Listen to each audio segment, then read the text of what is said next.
Hi verse ఈ వీడియోలో నేడు రైతు బంధు ఎవరికి పడబోతుంది అదేవిధంగా ఇక్కడ మీకు క్లారిటీ ఇన్ఫర్మేషన్ అన్నట్టు గతంలో మనకి రైతు బంధు చూసుకున్నట్లయితే 4 ఎకరాల 30 గుంటల వరకు పడ్డాయి. బట్ నిన్న ఎంత పడ్డాయి ప్లస్ ఇక్కడ మనకి ఈరోజు ఎంతవరకు పడే అవకాశం ఉంది, నెక్స్ట్ సీజను ఎలా ఇవ్వబోతున్నారు, ఈ వీడియోలో క్లారిటీ దొరుకుతుంది. మీరు 100% ఈ వీడియో చివరి వరకు చూడండి. నిన్న మనకి రైతు బంధుకు సంబంధించి ఒక గుడ్ న్యూస్ అయితే రావడం జరిగింది. ఇప్పటివరకు వాళ్ళు ఏం చెప్తున్నారంటే కాంగ్రెస్ ప్రభుత్వం తెలంగాణ నుంచి 64 లక్షల మందికి రైతు బంధు వేశామని తెలంగాణ ప్రభుత్వం ప్రకటించింది.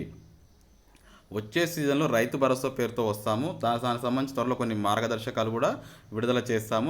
ఇక్కడ మనకి ఇంకా 8 లక్షల మందికి అంటే 8 lakhs మెంబర్స్కి ఇంకా రైతు బంధు రావాలి. ఎందుకంటే మొత్తం టోటల్ తెలంగాణలో 72 lakhs మెంబర్స్ లబ్ధిదారులు ఉన్నారు ఈ రైతు బంధుకు సంబంధించి.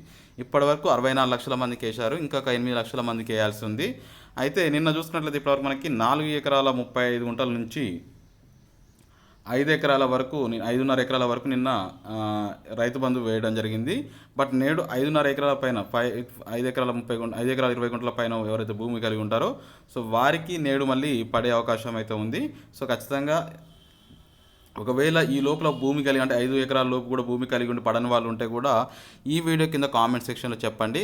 అయితే ఇప్పటివరకు అయితే పాత పద్ధతిలోనే వేస్తున్నారు. ఎకరానికి 5,000 రూపాయల చొప్పున పాత పద్ధతిలో వేస్తున్నాం. ఎవరు అధైర్యపడొద్దు, ఖచ్చితంగా వేస్తాము. వచ్చే సీజన్కి మాత్రం సీజన్ ఎండింగ్లో లేదా పంట తర్వాత కానీ రైతు భరోసా పేరుతో ఎకరానికి 7,500 రూపాయలు వేస్తామని చెప్పి ప్రకటించడం జరిగింది. చూద్దాం ఏం చేస్తారో. మొత్తానికైతే ఓవరాల్గా రైతు బంధుకు సంబంధించి ఇప్పుడు మీకు ఈ వీడియోలో క్లారిటీ ఇన్ఫర్మేషన్ చెప్పాను. ఒకవేళ నేడు 5 ఎకరాల లోపు ఉన్నవారు కూడా పడకపోతే వీడియో కింద కామెంట్ సెక్షన్లో చెప్పండి. Thank you for watching. Have a nice day.